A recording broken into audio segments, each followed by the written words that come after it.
მე გაცნობთ დღეს მთელ ჩემ კვლევებს არის ეს ოჯახური ველი თავისი ფსიქოლოგიური ასპექტებით, თავისი ენერგეტიკული ასპექტებით და თავისი კარმული ასპექტებით. ფაქტიურად ყველაფერს გავივლით ახლა დღეს ჩვენ. კარმული დონე ჩვენთან როგორ არის იცით, ენერგეტიკულ ველს ვამბობთ ხოლმე კარმულ დონეს.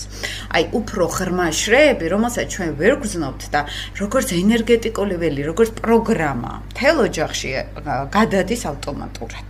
და შეიძლება ჩვენ არაფერს არ ვიმეორებთ ოჯახურ თემაში, მაგრამ რაღაც სფეროში ვართ, რატომ არ ვიცით?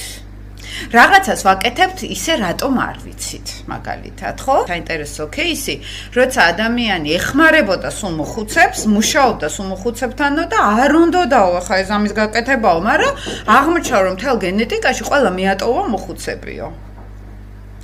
აი ესეთ რაღაცას ფსიქოლოგები გვეტყვიან, რომ დაანებე თავი, შენი არ არის, რატო იწუხებ თავს, ასე შემდეგ, მაგრამ არის რაღაც უხილავი პროგრამა, რომელიც ჩვენ არ ვიცით რატო გვაწვება.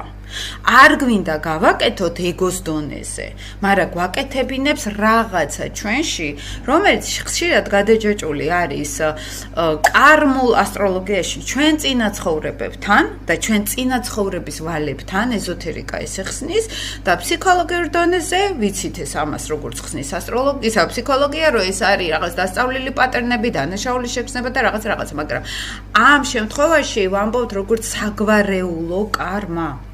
როცა რაღაცას არ აკეთებდა მთელი ოჯახი გენეტიკურ განწყობაში და ერთი იცოდეთ რომ ხშირად ვამბობთ ხოლმე დედისგან მომყვება თუ მამისგან. აი ეს ნეგატიური ენერგოველი ჩემ კვლევაში, რასაც ვაკვირდებოდი, ხო? არ არსებობს ბედნიერი სუფთა ენერგეტიკის ოჯახი შეხვდეს მეორე ოჯახს, რომელიც ნეგატიური არის. ეგეთი რაღაცა არ ხდება. საბოლოო ჯამში ძალიან გადაჯაჭვული არის ხოლმე ეს ოჯახური სცენარები, ოჯახური ენერგეტიკა მეორე ოჯახთან როცა იწყებს ურთიერთობას, ხო, გათხოვება, ცოლის მოყვანა, ამას ხსნის უკვე ეზოთერული ასტროლოგია, კარმული ასპექტები, ეზოთერული ფსიქოლოგია, ამას როგორ ხსნის, აი ყველა შრეზე მინდა გავიაროთ მეგობრებო. პატარა ფოკუსში ეს არის რაღაც ტკივილი უბედურება, საშინელება. ცოტა ზედა ფოკუსში რო ავალთ, ეს არის ნუ პროგრამა, რომელიც უნდა ვიცხოვროთ, გამოვისყიდოთ, ასე შემდეგ. ამ დონეზე სულიერ ასპექტში, აი მაგალითად ვინც შტაინერს რო ქონდა ანგელოზების შრე, ხო, შედარებით უკვე ზედა სურათში.